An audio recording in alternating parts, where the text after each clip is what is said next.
이 시간 모두 함께 자리에서 일어나셔서 신령과 진정으로 하나님을 찬양하며 경배하며 나아가겠습니다.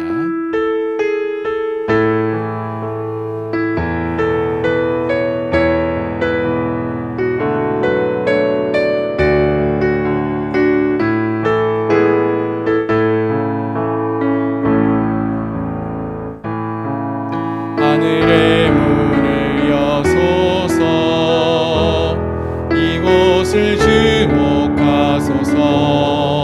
주를 향한 노래가 꺼지지 않으니 하늘을 열고 보소서. 이곳에 임재하소서. 주님을 기다립니다. 기도의 향기가 하늘에 닿으니 주여 임재하여 주소서. 이곳에 오셔서 이곳에 앉으소서. 이곳에서 드리는 예배를 받으소서. 주님의 이름만이, 오직 주의 이름만 이곳에 있습니다. 이곳에 오셔서 이곳에 앉으소서. 이곳에서 드리는 예배를 받으소서. 주님의 이름만이, 오직 주의 이름만 이곳에 있습니다. 아멘. 너희 의인들아, 여호와를 즐거워하라. 찬송은 정직한 자들이 마땅히 할 바로다. 수금으로 여호와께 감사하고 열줄 비파로 찬송할지어다. 새 노래로 그를 노래하며 즐거운 소리로 아름답게 연주할지어다. 여호와의 말씀은 정직하며 그가 행하시는 일은 다 진실하시도다. 아멘. 거룩하신 하나님, 오늘도 진실하신 하나님 앞에 섭니다. 우리의 마음과 우리의 중심을 다하여 주님만을 의지하며 주님을 예배하며 나가옵나니 주님 이 시간을 축복하여 주옵시고 하나님의 성령으로 함께하여 주옵소서. 예수님의 이름으로 간절히 기도드립니다. 아멘.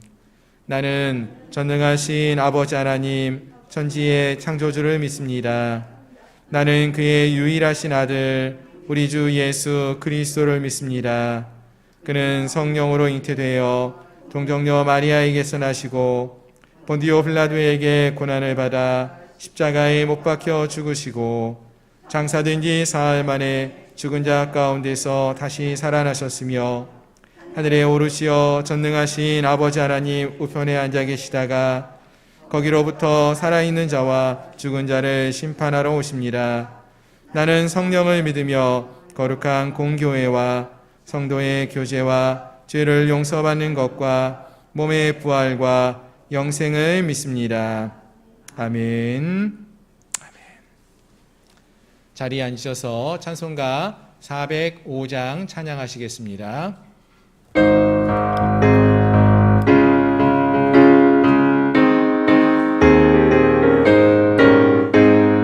주의 친절한 발에 안기세 우리 마음이 평안하리니 항상 기쁘고 복이 되겠네.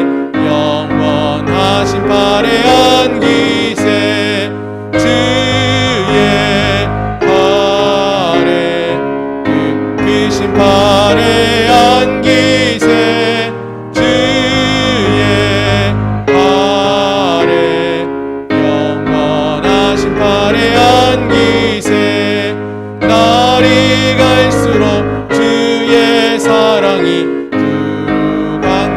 땅에 비치고 전성 가는 길 병이 가리니 영원하신 팔에 안기세 주의 팔에 그 크신 팔에 안기세 주의 팔에 영원하신 팔에 안기세 주의 보좌로 나아갈 때에 기뻐 찬미 소리 외치고 높아 두려움 없어지리니 영원하신 팔에 안기세 주의 팔에 그 크신 팔에 안기세 주의 팔에 영원하신 팔에 안기세. 아멘. 528장입니다.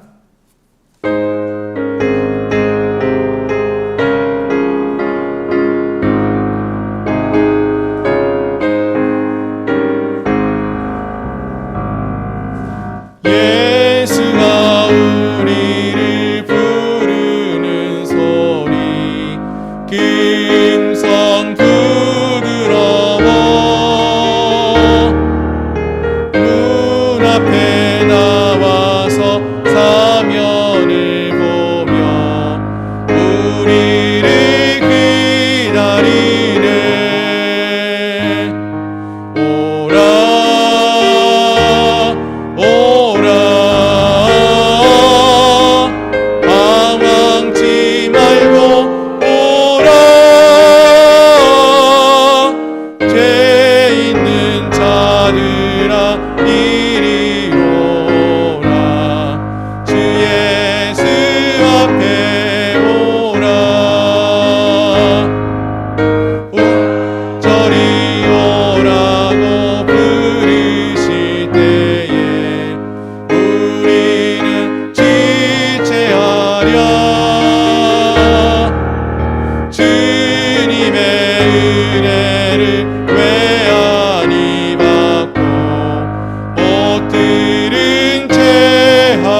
이 시간 우리 함께 기도하기 원합니다. 죄 있는 자들에게 말씀하시는 주님의 그 음성을 우리가 다시 한번 듣기를 원합니다. 오늘도 우리 주님께서 우리를 부르신다고 했습니다. 죄 있는 자들, 죄 많은 세상을 떠나게 될 때 우리를 영접해 주시는 주 앞에 방황치 말고 오라고 말씀하십니다. 오늘 이 시간이 그 주님의 음성에 귀를 기울이면서 주 앞에 나아가는 시간 되게 해달라고 기도하기 원합니다. 주님, 우리 안에 있는 모든 죄의 문제를 주 앞에 고백하며 나아갑니다. 우리를 깨끗게 하시고 또 자유케 하시고 온전히 하나님과 함께하는 예배자로 설 수 있게 해달라고 이 시간 함께 통성으로 같이 기도하겠습니다. 거룩하신 하나님, 죄 있는 자들아 이리로 오라고 주 예수 앞으로 나오라고 말씀하시는 주님, 오늘 그 주님의 음성에 귀를 기울이며 주 앞에 나아갑니다. 하나님, 이 시간 우리가 주 앞에 나아갈 때에 먼저는 우리 안에 있는 모든 죄의 문제를 깨닫게 하시고 아버지 하나님, 내가 죄인됨을 주 앞에 고백하며 나아갈 수 있도록 도와주시옵소서. 하나님, 그렇습니다. 우리는 주님 앞에 큰 죄인 되었음을 고백합니다. 이 죄를 용서하여 주시고 사하여 주시고 아버지 온전히 새롭게 하는 은혜를 더하여 주시옵소서. 하나님, 이 시간 주님만을 의지하며 주님만을 바라보며 간구하며 나아가옵나니 주여, 우리 죄를 사하시고 깨끗게 해 주옵시고 온전히 하나님께만 영광을 올려드릴 수 있는 그러한 저희들 모두가 될 수 있도록 도와주시옵소서. 나의 힘이 되시고 나의 능이 되신 여호와여, 내가 주님만을 찬양합니다. 하나님, 오늘 아버지 주 앞에 나온 귀한 주의 백성들의 간구를 들어주시고 하나님, 우리가 아버지 하나님 앞에 주님의 은혜 없이는 살 수 없는 자들임을 고백하며 아버지 예배를 통하여서 살아계신 하나님을 만나는 은혜가 있게 하시고 우리의 마음속 깊은 곳으로부터 아버지 하나님, 우리의 마음이 새로워지는 놀라운 역사, 아버지 하나님, 샘솟는 기쁨이 넘쳐나게 하시고 아버지, 우리 안에 있는 모든 불안과 두려움은 사라지게 하시고 아버지 하나님으로 인하여서 평강을 누릴 수 있는 기쁨을 회복하는 은혜의 시간 될 수 있도록 도와주시옵소서. 오늘로 이 죄인 주 앞에 나아갑니다. 주님, 우리의 죄를 사하여 주시고 깨끗게 하시고 거룩한 주님을 만나는 기쁨을 누릴 수 있도록 이 한 시간 축복하여 주옵소서. 예수님의 이름으로 간절히 기도드립니다. 아멘. 하나님, 오늘도 죄인 된 우리를 주께서 부르셨고 또 우리가 그 부르심에 믿음으로 반응하며 주 앞에 나아갑니다. 이 시간 우리가 주 앞에 나아갈 때에 우리가 우리의 입술을 통하여 우리 안에 있는 모든 죄의 문제를 고백하며 나아가오니 우리의 죄를 사하여 주시고 깨끗게 하여 주옵소서. 하나님, 우리가 이 세상에 거하면서 정말로 세상에서 들려오는 많은 이야기들, 세상의 가치관, 세상의 이야기, 세상의 생각들에 우리의 마음이 열려지고 흔들려지고 그 음성에 따라서 세상의 가치관에 따라 살았던 죄악된 모습들이 있사옵니다. 이 시간 우리의 모든 죄의 문제를 주 앞에 고백하며 나가온나니 우리의 죄를 사하여 주시고 우리를 깨끗게 하여 주옵소서. 그리고 하나님이 우리에게 말씀하시는 그 말씀, 변치 않는 그 주님의 음성에 귀를 기울이게 하시고 다시금 우리의 마음속에 식어진 주님을 향한 열망하는 마음이 불타오르게 하시고 하나님, 우리를 구원하신 그 하나님의 은혜가 깨달아지게 하시고 하나님, 우리가 얼마나 큰 죄인이었는지를 깨닫게 하시어서 이 시간 회개하며 주 앞에 나아가게 하시고 우리를 정결케 하시는 그 주님을 만나는 은혜를 누리게 하여 주옵시고 아버지, 어떠한 상황과 환경을 바라보면서 낙심하고 낭망하는 자들이 아니라 아버지, 역사하시고 우리를 구원하신 하나님을 바라보며 소망하며 기대하며 나갈 수 있는 그러한 저희들 모두가 되게 해 주시옵소서. 특별히 코로나로 인하여서 오랜 시간 아버지 하나님, 모든 우리 성도들이 힘들고 어려운 시간들을 보내고 있습니다. 주님을 찾고 구하는 것도 어렵고 주 앞에 나와 함께 예배하는 것조차도 많은 장애가 있는 이러한 시대에 우리가 아버지 하나님, 이 시간 이 예배를 통하여서 살아계신 하나님을 만나게 하시고 주님이 여전히 우리의 삶을 주관하시는 주가 되신다는 것을 인정하게 하시고 고백하게 하시고 아버지 정말로 그 주님의 말씀에 귀를 기울이며 순종하며 살아갈 수 있는 그러한 저희를 되게 하여 주시옵소서. 하나님, 우리는 주님 없이는 단 한순간도 살 수 없는 연약한 자들임을 이 시간 고백합니다.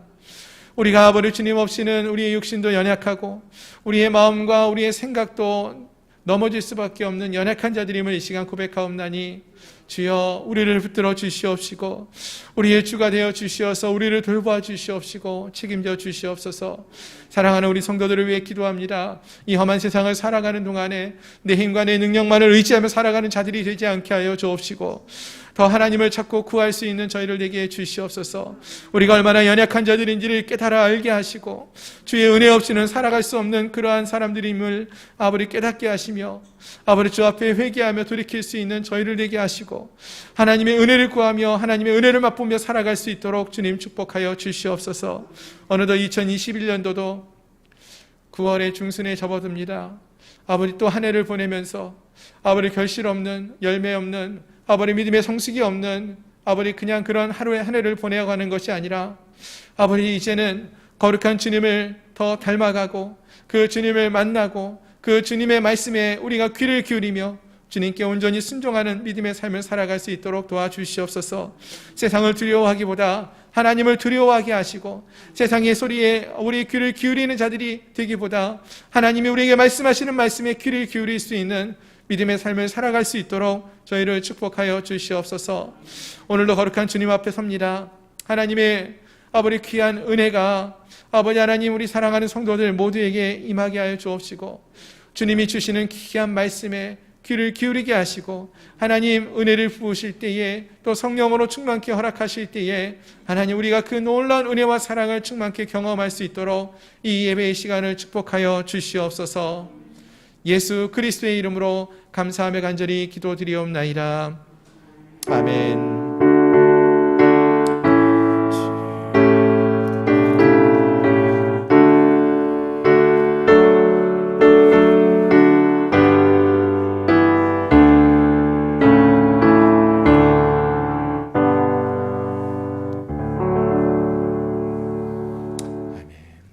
아멘. 할렐루야. 주일 오전 예배 함께 하신 여러분들을 주님의 이름으로 축복하며 환영합니다. 우리 좌우에 계신 분들하고 한번 인사하겠습니다. 주의 사랑으로 사랑합니다. 오늘 2부 예배 함께 하신 또 본당에서 함께 예배하시는 모든 분들과 또 1층 로덴나무에서 함께 예배하고 계시는 분들 또 온라인으로 함께 예배하시는 모든 분들께 하나님의 은혜와 사랑이 넘쳐나기를 소망합니다. 광고 말씀을 드리겠습니다. 주보를 참조해 주시기를 바랍니다. 코로나19 방역 대책이 또 4주간 연기되어서 10월 첫 주까지 사회적 거리두기가 4단계가 되었습니다. 저희 교회 계속해서 정부 시책에 따라서 예배하고 있고요. 주일 오전 1부 오전 9시 그리고 2부는 오전 11시에 함께 예배하고 있습니다. 이미 잘 아시는 것처럼 본당에서는 저희가 10% 모여서 함께 예배하고 있고요. 또 함께하지 못하시는 분들은 1층의 로뎀나무 아래에서 영상으로 함께 예배하실 수 있습니다. 그리고 온라인으로도 함께 실시간으로 예배하실 수 있음을 기억하시면서 우리가 어디에 있든지 한 마음으로 예배할 수 있는 또 주님과 함께하는 진정한 예배자들이 될 수 있기를 소망합니다. 아멘. 우리 양문교회 어린이 여름 성경학교가 오늘까지 계속됩니다. 여름이 많이 지난 것 같지만 그래도 매 주일마다 4주 동안 성경학교가 계속되고 있습니다. 계속해서 우리 주일학교 학생들을 위해서 많이 기도해 주시고 관심 가져주시면 감사하겠습니다. 그리고 우리 구약 성경 통독 계속되고 있습니다. 지난 9월 1일부터 창세기 말씀을 함께 읽고 있는데요. 신약을 읽을 때보다 더 많은 우리 성도님들이 성경 녹음도 잘 해주셨고 또 우리가 영상으로도 함께 말씀을 읽고 있는데요. 모든 분들이 말씀을 읽는 기쁨을 함께 누릴 수 있기를 바라고요. 코로나가 계속되면서 그 이전 시대하고 좀 교회가 바뀌어진 게 있다면은 그 전에는 교회에서 참 행사가 많았거든요. 성경학교 수련회 또 무슨 여러 행사들을 참 많이 우리가 준비하고 했었는데 코로나 때는 우리가 그런 걸 많이 못합니다. 대신 우리가 할 수 있는 거는 하나님 앞에 나와서 기도하는 거, 그리고 말씀을 더 많이 읽고 묵상하고 또 말씀을 공부하며 나가는 거. 어떻게 보면은 우리 신앙이 이전으로 가장 기초적인 부분들을 다루면서 돌아가고 있는 것이 아닌가라는 생각을 해봅니다. 오히려 이것이 더 많이 필요할 수도 있을 것 같아요. 그래서 우리 성도님들 이 기간을 통해서 우리 말씀을 읽는 것, 또 하나님 앞에 나와 기도하는 것, 이러한 우리의 믿음의 훈련들이 다시금 잘 이루어질 수 있도록 열심히 기도하시고 또 말씀도 읽고 묵상하시는, 그래서 하나님을 만나는 은혜가 있기를 소망합니다. 아멘.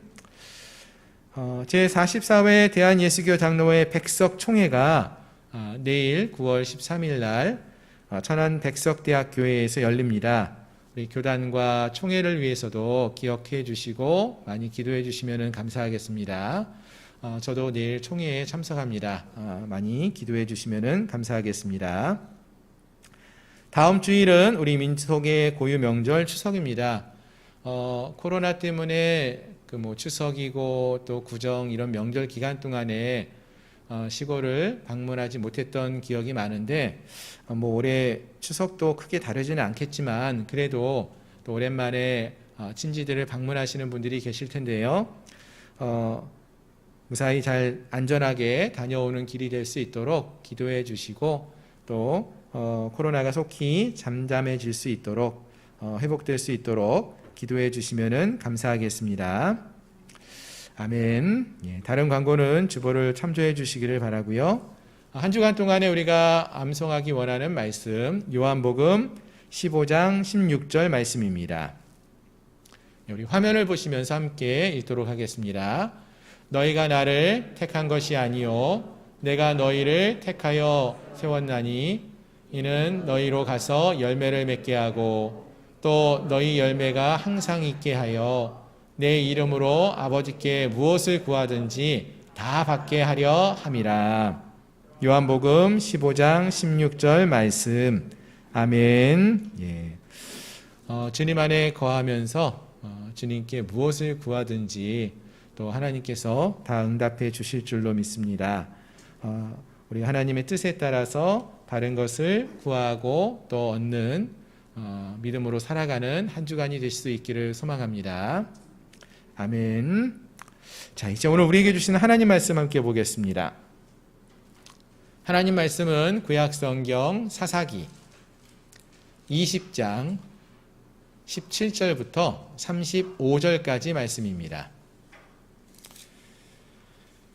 구약성경 397페이지 사사기 20장 17절부터 35절까지 말씀 다 찾으셨으면 제가 봉독해 드리겠습니다. 베냐민 자손 외에 이스라엘 사람으로서 칼을 빼는 자의 수는 40만 명이니 다 전사라.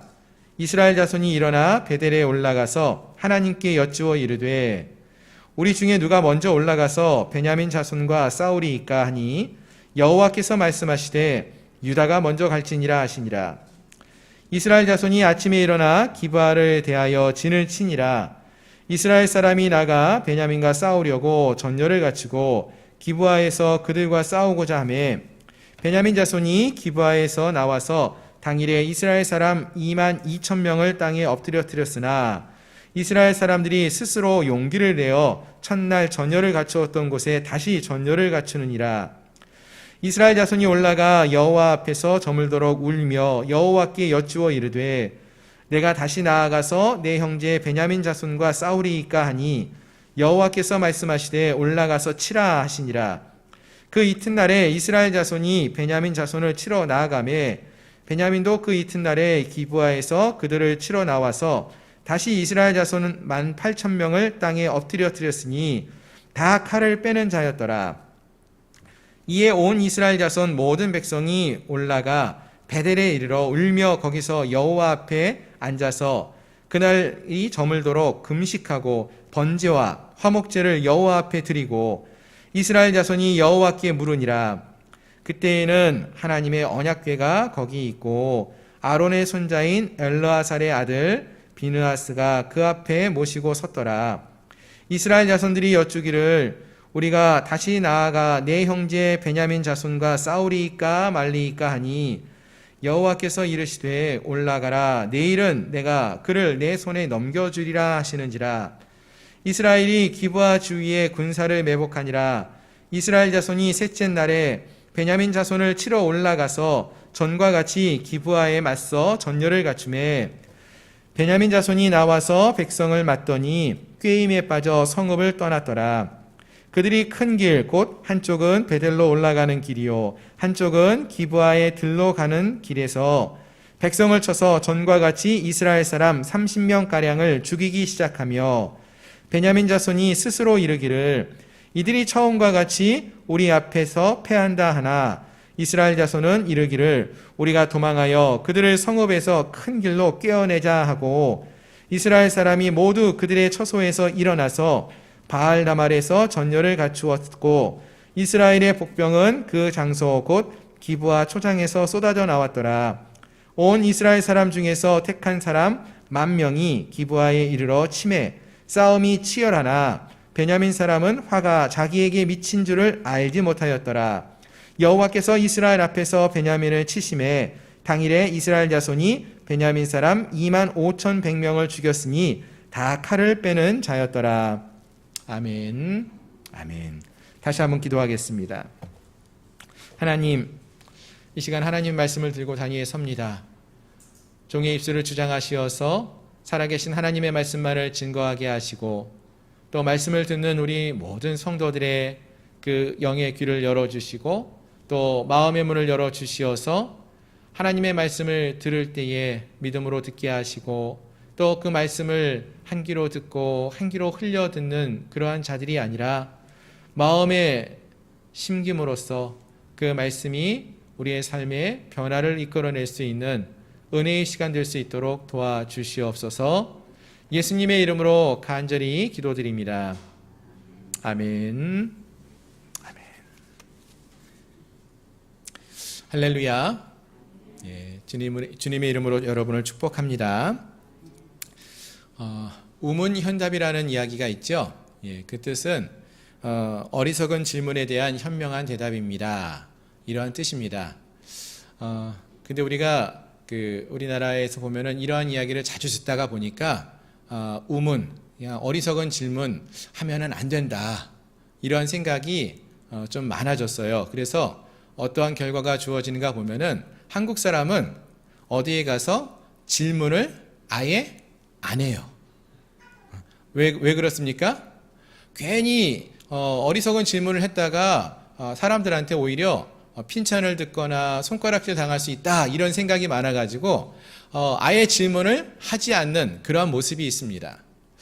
특히 이러한 생각은 우리가 어렸을 때에 저 같은 경우에도 어렸을 때에 학교 다닐 때 수업 시간에 참 많이 은연중에 배웠던 것 같습니다.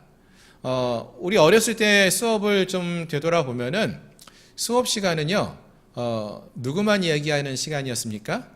선생님만 이야기하는 시간이에요. 가르치시는 선생님만 혼자서 강의하시고 이야기하시는 시간이었어요. 그리고 선생님이 이야기하지 않으면은 수업 시간에 들리는 소리가 하나 더 있죠. 어떤 소리가 들립니까? 앞에 칠판에 분필로 또박또박 이렇게 글을 쓰시는 선생님의 그 분필 소리. 그러니까 선생님이 목소리가 아프시면은 누구 한 명을 시켜가지고 분필로 이제 칠판에다가 글을 쫙 쓰게 하죠. 그러면은 학생들은 그거를 열심히 받아 적습니다. 그리고 그것을 외우면서 공부했던 그런 기억이 있습니다.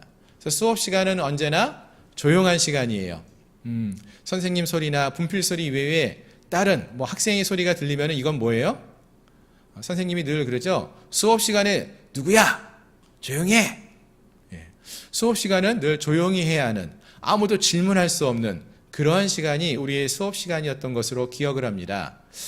그런데 어느 날 제가 TV를 봤는데 이제 다른 서양의 나라의 학생들이 수업을 하는 시간을 찍어서 영상을 올려준 거예요. 근데 그 수업 시간을 보는데 우리나라의 수업 시간하고는 너무나 다른 것이 막 느껴졌습니다. 왜냐하면은 일단 이 수업 시간이 조용하질 않아요. 막 학생들도 서로 막 손을 들고 이야기하고 선생님도 이야기하고 그리고 서로 이것이 옳다 저것이 옳다 틀리다 이야기도 하고 또 선생님한테 손을 들고 질문도 하고 칭찬도 하고 이런 모습들이 너무나 낯설게 여겨졌습니다.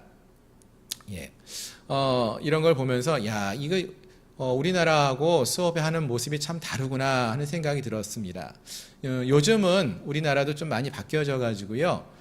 수업 방식이 또 서양의 방식을 많이 따르는 것도 있고요. 또 어떤 부모님들은 또 학교의 교사들은 그 이스라엘의 유대인들의 교육 방식 중에서 하브루타라는 그런 교육법이 있는데 이런 교육법이 좋다라고 하면서 그것을 배우려고 하고 따르려고 하는 그런 모습도 있습니다. 이 하브루타라는 교육 방법의 핵심적인 내용 중에 하나가 뭐냐면은 질문을 하는 거예요. 질문을 하게끔 하는 것이죠. 그래서 많은 질문을 할 수 있도록 하는 분위기와 그런 상황들을 만들어주는 것인데요.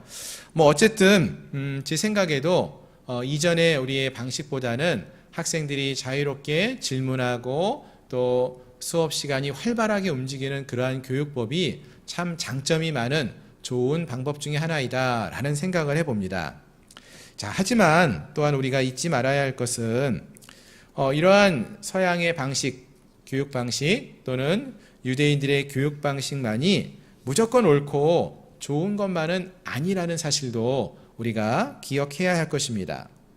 왜냐하면은 이 주입식 교육으로 우리가 대표되어지는 방법들이 있잖아요. 우리나라 옛날 방식들. 이러한 주입식 교육도요, 짧은 시간 안에 많은 내용을 바르게 또 정확하게 전달할 수 있는 장점이 있는 교육 방법입니다. 그래서 때로는 이런 주입식 교육 방법이 필요할 때도 있다라는 것이죠. 따라서 어느 한 가지 방법만 옳다, 이것이 전부다 라고 주장하면서 무조건 그것만을 따르는 것이 아니라 좀 더 마음을 넓게 열고 또 겸손한 모습으로 또 때를 따라서 이것이 어떤 것이 옳고 그른가를 분별할 줄 알면서 그러한 교육 방법들을 받아들이고 사용할 수 있는 그러한 모습이 필요하다라는 것입니다. 오늘 함께한 우리 모두가 배움에 대하여서는 이와 같이 늘 열린 마음으로 또 겸손한 마음으로 분별할 수 있는 눈을 가지고 배워갈 수 있는 그러한 우리 모든 성도님들이 될 수 있기를 소망합니다. 아멘. 자, 이제 오늘 본문의 말씀을 함께 살펴보기 원하는데요. 우리가 계속해서 살펴보고 있는 말씀은 구약 성경의 사사기의 말씀입니다. 이 사사기는 크게 세 부분으로 나누어 볼 수 있다라고 했습니다. 첫 번째 부분은 서론에 관련된 부분인데요. 1장부터 3장 6절까지 내용이고요. 이 이야기의 배경은 여호수아가 죽은 이후에 여호수아가 죽은 후를 그 배경으로 하고 있습니다. 그리고 나서 3장 7절부터 16장까지 좀 긴 내용 속에서 어떤 내용이 다루어졌는가 하면은 이스라엘 백성들이 늘 죄를 행하는 모습들이 기록되어져 있었고요. 그러한 죄를 지은 이스라엘 백성들을 징계하시는 하나님, 또 그들을 구원하시는 하나님의 이야기, 사사를 보내셔서 그들을 구원하시는 그러한 하나님의 이야기가 3장 7절부터 16장 끝절까지 길게 다루어지고 있었습니다. 그리고 마지막으로 17장부터 21장까지에서는 이 사사기의 부록이라고 불려지는 마지막 이야기가 나오는데요. 이 이야기의 그 주된 배경은 그때에 왕이 없을 그때에 자기의 소견에 옳은 대로 행하는 그러한 사람들의 이야기가 바로 이 사사기 17장부터 21장까지에서 다루어지고 있다라고 했습니다. 그 중에서 오늘 우리가 함께 살펴보는 이 사사기 20장은 바로 이 사사기의 마지막 단락에 해당되는 부록에 해당되는 곳에 위치하고 있고요. 그 가운데서도 두 번째 이야기죠. 부록의 두 번째 단락에 해당되는 그러한 내용을 다루고 있습니다. 자, 근데 이 내용들이요, 특별히 사사기에 나오는 이야기들을 읽다가 보면은 너무나 좀 이상하고 좀 읽기에 힘든 그러한 이야기들이 참 많이 나오고 있습니다. 특히 요즘 신문에서 나오는 돼서 특별되는 그러한 사건들 중에 하나라고 우리가 생각해도 전혀 이상하지 않을 만한 그러한 참 참혹한 이야기들이 기록되어지고 있었는데요. 지난 시간에 우리가 살펴봤던 내용을 잠시 한번 되돌아보면은 한 레위인이 자신의 첩을 데리고 오려고 베들레헴에 갔다가 에브라임 산지로 돌아갈 때에 돌아가는 길에 이제 베냐민 지파의 땅인 기브아 성에서 하룻밤을 묵게 되면서 벌어지는 일이었습니다. 이 성에서 근데 안 좋은 무리가 바로 이 레위인들이 머물고 있는 집을 찾아왔고요. 그리고 그로 인해서 레위인의 첩을 욕보이고 결국 이 여인을 죽게 되는 그러한 사건이 벌어지죠. 그리고 나서 이 레위인이 죽은 이 첩을 데리고 에브라임 산지에 자신의 집으로 돌아가서 그 첩의 몸을 조각을 내어가지고 이스라엘의 12지파에게 보내었다라고 했습니다. 그리고 이 사건을 이야기를 접한 이스라엘의 모든 지파의 사람들이 경악을 하고 미스바에 모이게 되는 그러한 이야기가 지난 시간에 우리가 함께 살펴본 말씀이었습니다. 자, 그리고 나서 이제 오늘 본문 내용은 바로 이러한 회의를 통해서 이스라엘의 모든 지파에서 10명당 1명씩 사람을 뽑아가지고 군대를 이루게 되어집니다. 그래서 이 악을 행한 기브아를 치자라는 결정을 내리는 그러한 이야기로부터 오늘 본문의 말씀이 시작되고 있는데요.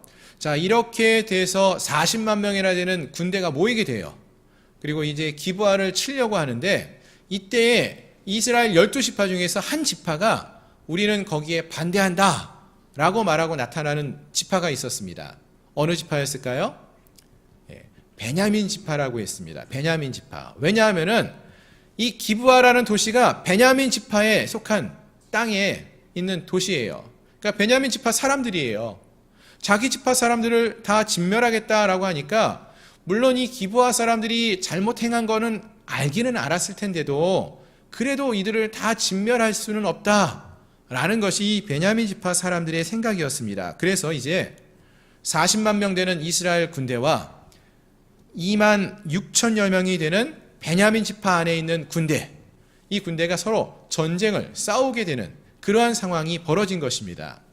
자, 그럼 여러분 40만 명 대 2만 6천 명 싸우면 누가 이길까요? 40만 명 대 2만 6천 명이면은요, 이거는 거의 20배 가까이 되는 20대 1의 싸움이에요. 이 싸움 누가 이겨야 당연한 것처럼 보입니까?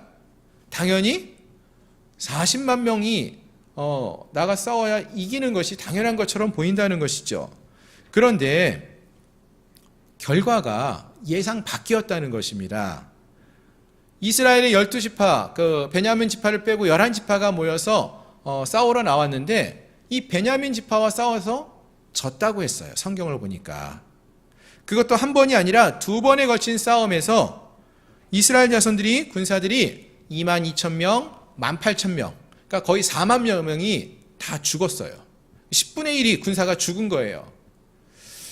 여러분, 이게 이해가 되십니까? 어떻게 싸웠길래 이런 일이 벌어지는 것일까요? 그 많은 숫자의 대군이 어떻게 적은 숫자와 싸워서 베냐민 지파에게 이런 대패를 거두게 된 것일까요? 참 이해하기 힘든 그런 모습이죠. 더군다나 또 본문의 말씀을 읽다가 보면은 우리가 더 이해하기 힘든 일이 일어나는데요. 본문 18절 말씀을 한번 보시겠습니까? 18절 말씀을 보시면은요, 이스라엘 자손이 일어나 베델에 올라가서 하나님께 여쭈어 이르되 우리 중에 누가 먼저 올라가서 베냐민 자손과 싸우리이까 하니 여호와께서 말씀하시되 유다가 먼저 갈지니라, 이렇게 말씀하셨어요. 자, 지금 이스라엘 백성들이 완악한 일을 행한 이 베냐민 지파의 기브아를 징계하기 위해서 싸우러 나갑니다. 40만 명 되는 군대를 이끌고 나갔어요. 그리고 그냥 나가는 것도 아니고 싸우러 나가면서 하나님께 여쭈었다라고 물었다고 했어요. 뭐라고 물었습니까?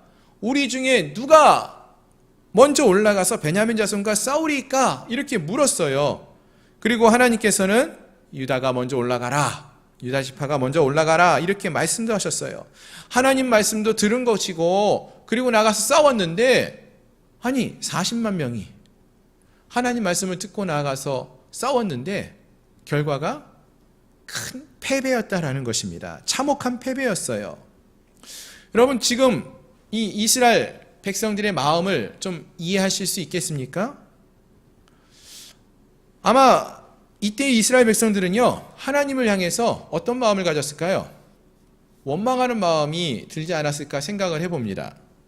하나님이 유다가 먼저 올라가 싸우라고 하셨고 이렇게 군대도 많이 이끌고 나갔는데 분명 저들은 죄를 행한 악인들인데 어떻게 이럴 수 있느냐, 왜 이런 일이 일어났냐라고 하나님께 원망하는 마음이 들 수 있었을 것입니다.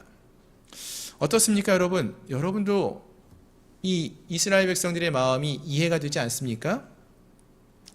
자, 그럼 여러분 도대체 왜 이런 일이 벌어진 것일까요? 어떻게 이런 결과가 주어진 것일까요? 앞에서 제가 이 서양 시대의 서양에서의 교육 방법 또는 유대인들의 교육 방법 중에서 질문을 하는 방식의 교육, 하브루타라는 교육이 참 좋은 것이다, 각광을 받고 있다 이런 얘기를 드렸었는데요. 그렇게 말하면서도 이게 좋은 교육 방법이긴 하지만 반드시 100% 좋은 것만은 아닐 수 있다라는 말씀을 드렸습니다. 왜냐하면은 질문을 많이 하는 것도 좋지만요, 사실은 좀 더 정확하고 옳은 좋은 질문을 할 줄 아는 그런 모습이 필요하기 때문에 그렇습니다. 자, 오늘 본문을 보시면서 이것을 다시 한번 확인해 볼 수가 있는데요. 18절 말씀 아까 보았는데 18절 말씀을 다시 한번 보시면은 이스라엘 자손이 일어나 베델로 올라가서 하나님께 여쭈었다라고 했어요. 뭐라고 물었습니까? 우리 중에 누가 먼저 올라가서 베냐민 자손과 싸우리까? 라고 이렇게 물었어요. 사실 이스라엘 백성들이 베델에 올라가서 하나님을 찾고 묻는 것, 이거는요 너무나 잘한 거예요. 좋은 모습입니다. 그런데 여기서 이들이 하는 질문이 조금 우리가 주목해 볼 필요가 있다는 것이죠. 우리 중에 누가 먼저 올라가서 베냐민 자손과 싸우리까? 이렇게 질문을 합니다. 이 말은요 전제가 있어요. 이 말은 이미 이스라엘 백성들이요 베냐민 지파에 속한 이 기브아 사람들의 행한 만행에 대한 이야기를 듣고 저들은 벌받아 마땅한 존재들이다 라고 하면서 우리들이 이들을 처단하겠다라고 이미 다 결정을 내려놓은 것을 의미한다는 것입니다. 저들을 이제 심판하겠습니다 라고 결정은 내려놓고 그 다음에 하나님께 그러니 이제 우리가 누가 이 베냐민 지파 우리가 칠 텐데 누가 먼저 올라가서 칠까요? 그 치는 대상이 누가 되어야 합니까? 이것만을 묻고 있다라는 거예요. 여러분 어떠한 차이가 있는지 아시겠습니까? 이들이 하나님께 묻고 구하는 것은 좋았는데 그 질문의 내용이, 즉 구하는 내용이 바른 질문이 아니었다는 것입니다. 옳은 간구가 되지 못했다라는 거예요. 그럼 정말 바른 질문, 옳은 간구하는 모습이 어떤 것이 되어야 했었을까요? 먼저 이들이 하나님께 이렇게 물었어야 됐을 거예요. 하나님, 우리가 베냐민 지파를 칠까요? 말까요? 우리 같은 민족인데 이 베냐민 지파를 치는 것이 옳습니까? 저들과 꼭 싸워야 하겠습니까? 이렇게 먼저 물을 수 있어야 했다는 것입니다. 그렇습니다. 본문에서 이 이스라엘 백성들의 이 질문을 통해서 우리가 알 수 있는 것은요, 이들은 하나님을 그들의 왕으로 온전히 인정하고 있지 않았다라는 것을 알 수 있어요. 이미 자기들이 결정할 거 다 결정해 놓고 하나님한테 확인만 받으려고 누가 올라가서 칠까요? 이 생각만 하고 있다라는 것입니다. 즉 여전히 이들은 자기들이 옳다고 생각하는 대로 행하고 있는 거예요. 그리고 그 결과가 어떠했습니까? 이스라엘 사람들 22,000명이 쓰러지는 처절한 패배를 맛보게 되었다라는 것입니다. 자, 그렇습니다, 여러분. 사랑하는 성도 들, 여러분, 우리가 하나님 앞에 가져야 할 것은요, 자세는 무조건 내 뜻대로 하나님이 행해 주시기를 간구하는 것이 아니라 먼저 하나님을 인정하고 하나님이 내 삶의 주인 되심을, 왕 되심을 인정하면서 하나님의 뜻을 먼저 묻고 구할 수 있어야 한다라는 것입니다. 하나님이 기뻐하시는 것이 무엇인지를 먼저 생각하고 주님이 무엇이라고 말씀하시는지 먼저 귀를 열고 들을 수 있고 따를 수 있어야 한다라는 것입니다. 오늘 함께한 우리 모두가 먼저 주님을 우리의 왕으로 인정하고 고백하면서 주님의 말씀을 잘 듣고 따를 수 있는 그러한 주의 백성들이, 자녀들이 될 수 있기를 소망합니다. 아멘. 자, 계속해서 다시 본문을 보시면은요. 자, 이와 같이 예상하지 못했던 첫 번째 전투에서의 패배를 맛본 이스라엘 백성들이 그럼 그 다음에 어떻게 행동했는가 보니까 바로 이어서 이제 두 번째 전투가 벌어지게 되는데요. 본문 22절, 23절을 보시면은 이 패배를 맛본 이스라엘 사람들이요. 스스로 용기를 내어서 첫날 전열을 갖추었던 곳에서 다시 전열을 갖추고는 이스라엘 자손이 올라가서 여호와 앞에 저물도록 울며 여호와께 여쭈어 이르되 내가 다시 나아가서 내 형제 베냐민 자손과 싸우리까 하니 여호와께서 말씀하시되 올라가서 치라 이렇게 말씀하셨다라고 했습니다. 자, 이스라엘 자손들이요 베냐민 지파와 싸워서 생각하지 못했던 대패를 거두었습니다. 거기에 멈추지 않고 다시 전열을 가듬고 전투를 준비했다라고 했어요. 그리고 이번에는 하나님 앞에 해가 저물도록 울며 하나님께 여쭈었다라고 했죠. 자, 뭐라고 질문했습니까? 뭐라고 여쭈었습니까? 예. 내가 다시 나아가서 내 형제 베냐민 자손과 싸우리까? 이렇게 질문을 합니다. 이렇게 구해요. 여러분, 질문이 첫 번째랑 달라졌죠? 바뀌어졌죠? 뭐라고 바뀌어졌습니까? 하나님, 우리가 우리 형제 베냐민 자손과 싸울까요? 말까요? 어떻게 해야 됩니까? 이렇게 질문을 합니다. 앞에서 말씀드렸던 그 질문의 모습과 달라졌고요. 이것이 어떻게 보면 바른 질문의 모습이라고 보인다라는 것입니다. 그러자 하나님이 이에 올라가서 치라고 하셨어요. 이제는 별 문제가 없어 보이지 않습니까? 질문도 바르게 되었고요. 하나님이 또 올라가서 싸우라 이렇게 하셨으니까 이번에는 이길 줄 알았어요. 근데 25절을 보니까 어떻게 됐습니까? 이번에도 또 실패했어요. 패배했다는 것입니다. 베냐민도 그 이튿날에 기브아에서 그들을 치러 나와서 다시 이스라엘 자손 18,000명을 땅에 엎드렸으니 다 칼을 빼는 자였더라. 이건 또 어떻게 보아야 될까요? 무엇이 문제라고 생각하십니까? 분명히 베냐민과 싸워야 할지 말아야 할지까지 묻기는 했는데요, 여러분. 22절을 한번 보시면은요. 이스라엘 사람들이요. 첫 번째 전투에서 실패하고 패배하자마자 어떠한 행동을 했었는가 보니까 이스라엘 사람들이 스스로 용기를 내어 첫날 전열을 갖추었던 곳에서 다시 전열을 갖추었다라고 했어요. 패배를 하자마자 다시 힘을 내어서 스스로 힘을 내어서 용기를 내어서 전열을 다 가다듬어 두고 무슨 말이에요? 다시 우리 싸울 것이다 라고 다 준비해 놓고 그 다음에 올라가서 하나님 앞에 여쭈었다라고 했어요.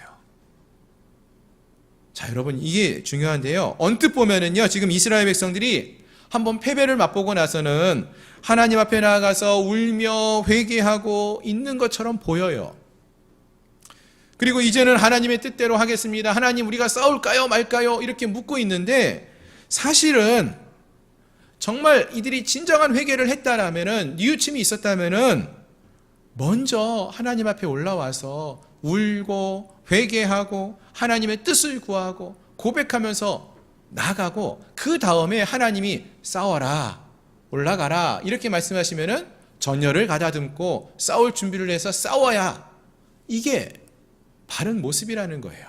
근데 지금 이스라엘 백성들은 언뜻 보면은 이게 정말 하나님 앞에 회개하는 것 같고 하나님께 잘 묻고 구하는 것처럼 보이는데 아직도 그들의 마음속에는 저들 내가 싸워 이겨야 된다라는 마음이 먼저 앞장서 있어요. 그래서 전쟁에 패하자마자 바로 전열을 스스로 용기를 내어서 다 준비해 두었다라고 했다라는 것입니다. 여러분, 우리가 하나님 앞에 가져야 할 모습은요, 일단은 우리는 할 수 없고 우리는 죄인이라는 사실을 고백하며 나아가는 그러한 모습이 필요한 줄로 믿습니다. 하나님 앞에 먼저 우리가 이러한 회개하는 모습으로 서야 한다라는 거예요. 그런데 안타깝게도 오늘 본문에서 이 이스라엘 백성들은요, 스스로 먼저 다시 전열을 가다듬고요, 다시 싸울 준비를 다 해놓고, 준비 내 힘으로 다 해놓고 그 다음에 하나님 앞에 다시 나아갔다는 거예요. 그리고 묻고 있는 거예요. 따라서 이것은 여전히 이스라엘 자손들이 하나님 앞에서 온전한 회개의 모습으로 선 것으로 보여지지 않는다라는 것이죠. 자, 근데 여러분, 이러한 모습이요, 오늘 우리 시대에 우리 가운데서도 종종 나타나는 모습이라는 것입니다. 여러분, 사실 우리가 신앙생활 할 때에요, 이러한 실수를 반복해서 할 때가 종종 있어요. 어떤 경우가 있습니까, 여러분? 우리가 먼저 하나님께 어떤 일을 하기 전에 충분히 묻고 하나님이 뭐라고 말씀하시는지 듣기 전에 내가 원하는 것, 내가 계획하고 내가 내 힘으로 무엇이든지 다 해보려고 계획하고 준비하고 일을 다 해놓고, 그리고 나서 하나님 앞에 하나님 이렇게 해주세요, 이 사업 성공하게 해주세요, 이렇게 요청할 때가 많이 있다라는 거예요. 무슨 말이에요, 여러분? 가게 계약 다 해놓고 인테리어 다 해놓고 내 뜻과 내 계획대로 다 진행하면서 그때 가서 하나님한테 마지막으로 통보하는 것처럼, 하나님 이 사업 잘 되겠죠? 다 자기 뜻대로 해놓고 나서 하나님께 뜻을 구하는 것, 이것은 정말 하나님에게 뜻을 구하는 것이 아니라는 것이죠. 그리고 나서 나중에 혹시라도 그 일이 잘 안 되거나 실패하면 어떻게 합니까? 하나님 원망하지 않습니까? 하나님 왜 나에게는 이런 어려움만 주어집니까? 이런 원망하는 마음을 가질 수 있다라는 거예요. 그렇습니다. 사랑하는 성도 여러분, 오늘 우리가 이 말씀을 읽으면서 우리에게도 이러한 모습이 있지 않았나 돌아보았으면 좋겠습니다. 정말로 하나님의 뜻이 무엇인지, 왜 하나님이 나를 이곳에 보내셨는지, 하나님 내가 이 일을 통해서 무엇을 이루기를 원하시는지, 그것을 물으며 나가야 하는데, 그러한 것은 생각하지 않고 구하지 않고 그저 세상 사람들이 말하는 것처럼 이 일을 행하면은 내가 세상에서 성공할 수 있고 많은 돈을 얻을 수 있으니까 내 힘대로 내 생각대로 내가 원하는 대로 일을 다 계획하고 진행하고 있다가 하나님께는 나중에 선포하면서 하나님 나 이렇게 할 테니까 책임져 주세요, 이렇게 말하는 것처럼, 이런 표현이 맞는지 모르겠지만 땡깡 피우는 것처럼 이렇게 하나님께 나아가는 그러한 모습이 없었는지 돌이켜볼 수 있기를 바랍니다. 그리고 이제는 우리의 질문이 좀 바뀌어졌으면 좋겠어요. 하나님 앞에 나아갈 때 우리의 자세가 변화되어지기를 소망합니다. 먼저 하나님을 인정할 수 있어야 한다는 거예요. 하나님이 내 삶의 주인이라는 것을 인정할 수 있어야 한다는 거예요. 하나님의 뜻을 먼저 구할 수 있어야 된다는 것입니다. 하나님, 내 삶을 통하여 하나님의 영광을 드러낼 수 있는 일이 무엇입니까? 하나님, 내가 어떻게 하는 것을 하나님이 기뻐하십니까? 무엇을 행해야 되겠습니까? 라고 구할 수 있어야 한다라는 것입니다. 그리고 하나님이 말씀하실 때까지, 길을 여실 때까지 기다릴 수 있기를 소망합니다. 힘들고 어렵지만 분명히 하나님이 나의 삶을 책임져 주실 것을 믿고 하나님을 인정하면서 하나님의 뜻을 구하며 나갈 수 있는 저희 모든 성도님들이 될 수 있기를 소망합니다. 자, 그렇습니다, 여러분. 본문에 나오는 이 베냐민 지파에 속한 기브아 사람들, 우리 지난 시간에 살펴봤지 않습니까? 이들은 분명히 악한 행동을 한 죄인들이에요. 그들은 자기들이 기뻐하고 자기들이 좋아하는 그러한 일을 행하는 죄를 지었던 죄인들이었습니다.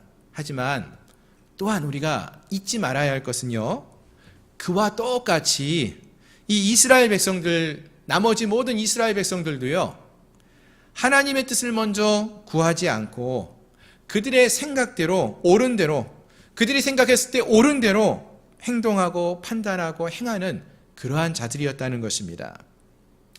여러분, 사사기에서 나오는 반복되는 메시지 뭐라고 했습니까? 그때에는 왕이 없으므로 사람들이 각각 그 소견에 옳은 대로 행하였더라 하는 말씀이라고 했죠. 사람들이 옳고 그름의 기준이 없고요. 자기의 생각이 옳으면 옳은 거예요.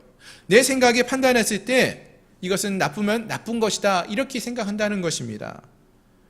그래서 하나님의 말씀을 두고 그 말씀을 기준으로 해서 옳고 그름을 판단해 주는 것이 아니라 하나님이 왕이 되시고 재판관이 되셔서 옳고 그름을 판단해 주시기를 기다리는 것이 아니라 왕이신 하나님을 저버리고 그들 스스로 보기에 옳은 대로 행하며 사는 죄를 범하였다라는 것입니다.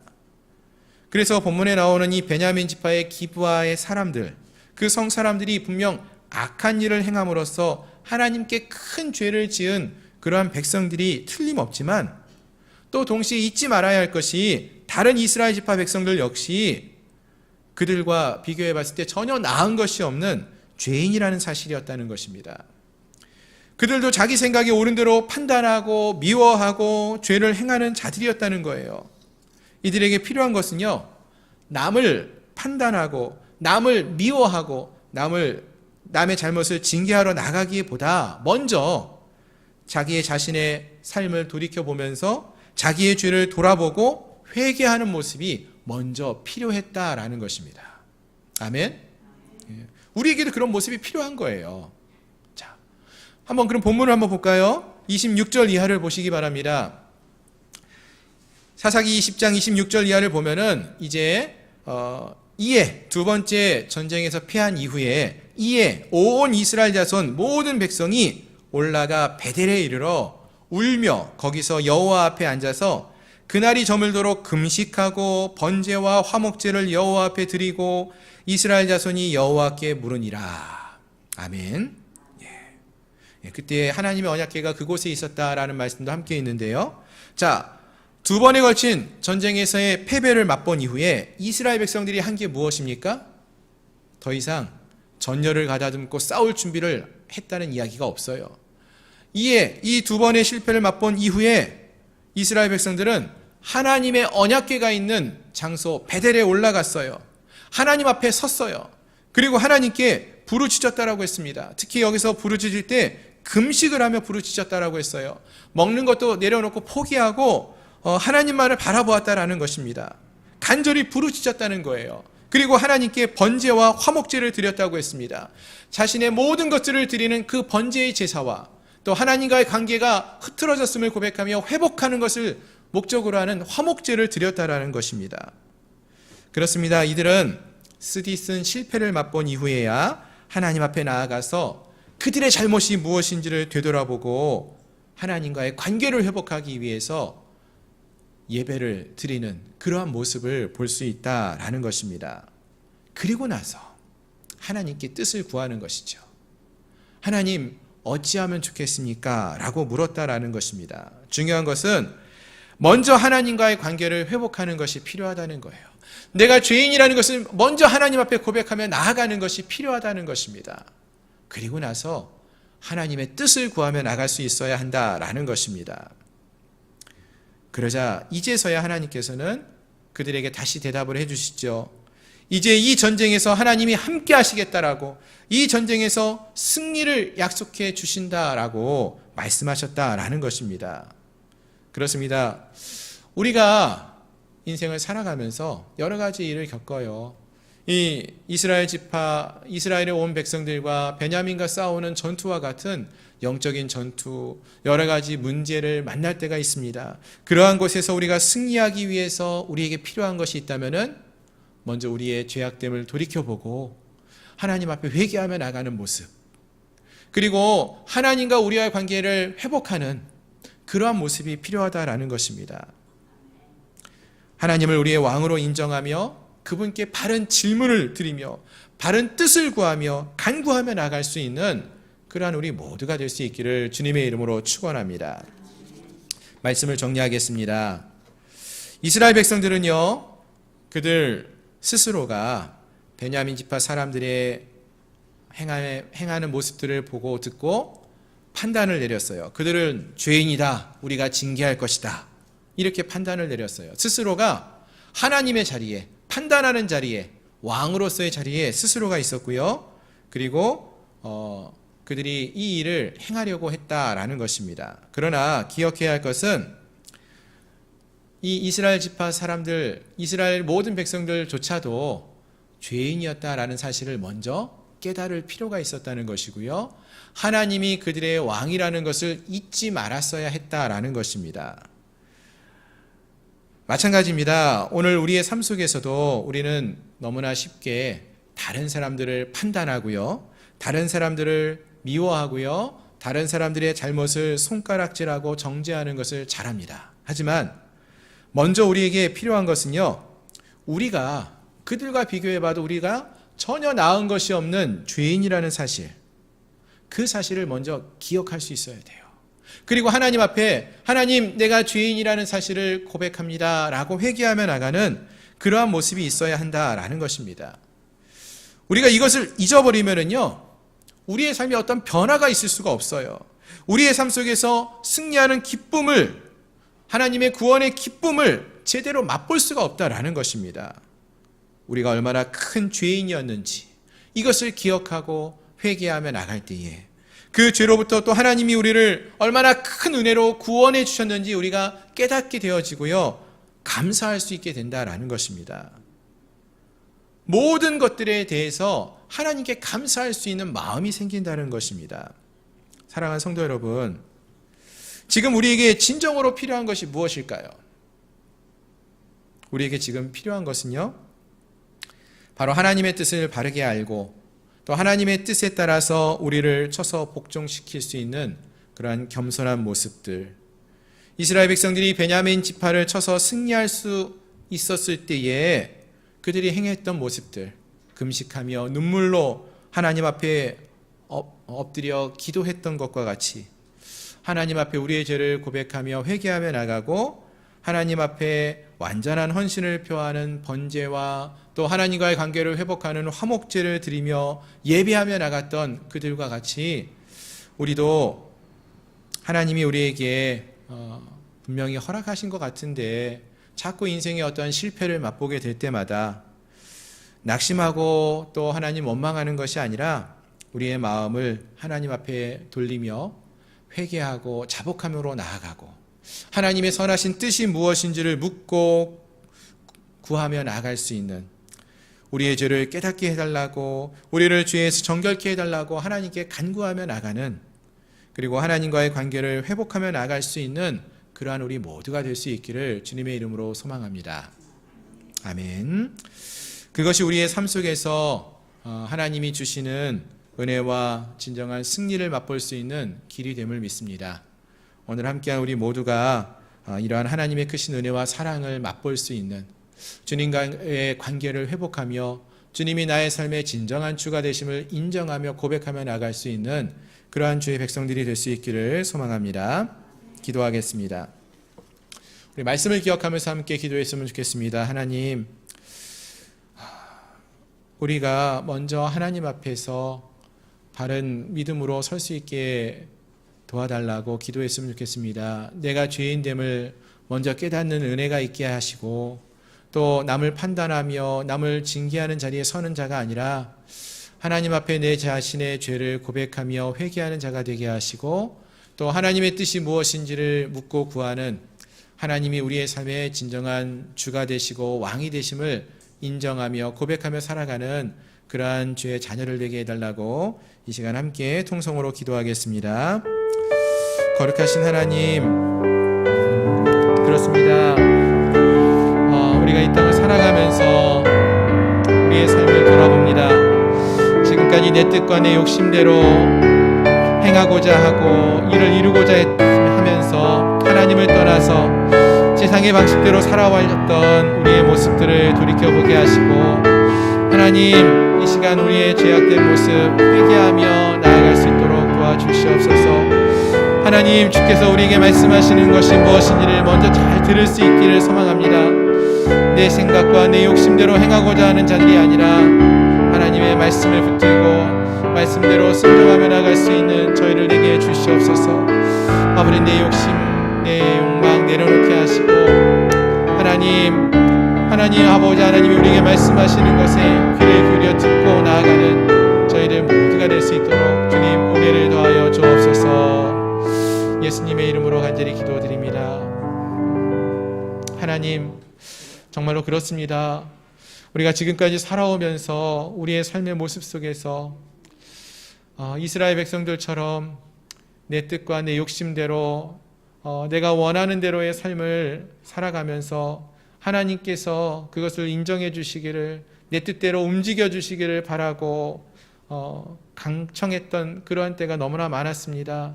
먼저 우리가 이 시간 주님 앞에 나아갈 때 바라는 것은 먼저 우리의 죄악된 모습을 돌이켜보는 마음, 회개하는 진정한 심령들이 될 수 있도록 도와주시고, 정말 우리가 입술로만 주여 주여를 외치는 자들이 아니라, 내 뜻과 내 욕심대로 살아가려고 하는 자들이 아니라 하나님이 우리에게 바라시는 삶이 무엇인지를 돌이켜보게 하시고, 하나님이 우리에게 말씀하시는 것이 무엇인지를 귀 기울여 듣게 하시고, 하나님의 말씀에 온전히 순종하며 나갈 수 있는 그러한 진정한 주의 자녀를 낼 수 있도록 도와주시옵소서. 하나님, 그래서 하나님이 약속하시는 귀한 은혜와 사랑을 맛보아 알게 하시고, 이 세상 속에서 진정한 하나님의 백성으로서의 승리하는 삶을 살아갈 수 있는 저희들 모두가 될 수 있도록 주님 은혜를 더하여 주옵소서.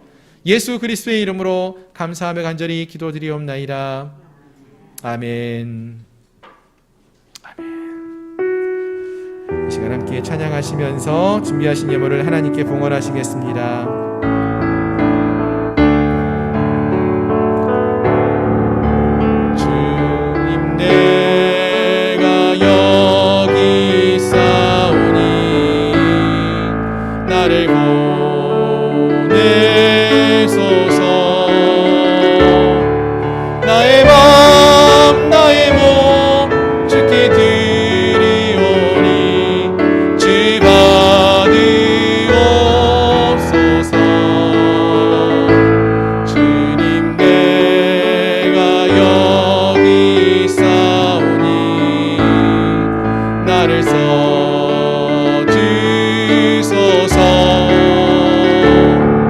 가진 것 모두 다 주께 드리오니 주 받으옵소서.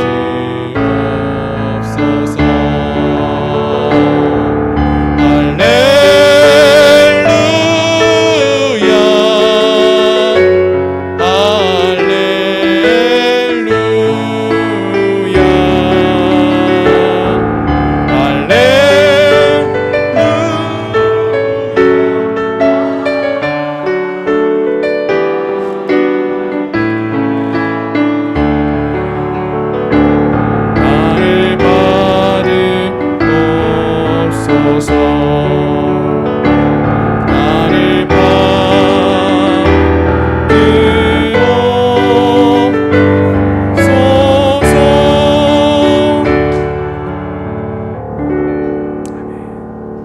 드린 예물 위해서 함께 기도하겠습니다. 하나님의 사랑과 은혜에 항상 감사드립니다. 범사에 감사함으로 예물을 드립니다. 은혜의 말씀으로 복된 예배를 드리게 하시니 감사합니다. 하나님, 그렇습니다. 오늘도 우리가 거룩한 주님 앞에 나올 때에 하나님 베풀어 주시는 귀한 은혜를 기대하며 또 감사를 고백하며 주 앞에 나왔습니다. 그리고 또 우리의 마음을 주 앞에 귀한 예물을 드림으로써 하나님께 올려드립니다. 이 시간 드려진 이 감사의 예물들, 귀한 예물들 우리 하나님께서 기쁘게 흠양하여 주시옵시고 하늘의 문을 여시고 귀한 은혜와 사랑으로 갚아주옵소서. 하나님이 우리의 삶의 주가 되심을, 주인 되심을 믿음으로 고백하고 또 11조 예물을 통하여 올려드렸습니다. 이 믿음의 고백을 주님이 기쁘게 흠양하시고 우리의 삶의 주로 왕으로 또 책임져 주시는 하나님으로 역사하여 주시고 함께하여 주옵소서. 늘 부족함이 없이 채우시는 하나님의 은혜에 늘 감격하며 살아가는 주의 백성들 될 수 있도록 주님 은혜를 더하여 주옵소서. 지금은 우리 구주 예수 그리스도의 은혜와 하나님 아버지의 크신 사랑하심과 성령 하나님의 내재 충만 위로 역사 교통하심이 거룩한 하나님의 백성으로서의 믿음의 삶을 살기를 소망하는 사랑하는 우리 양문교회 모든 성도들 머리머리 위에 저들의 가정과 직장과 사업처 위에 나라와 민족 위에 이제로부터 영원토록 함께 있을지어다.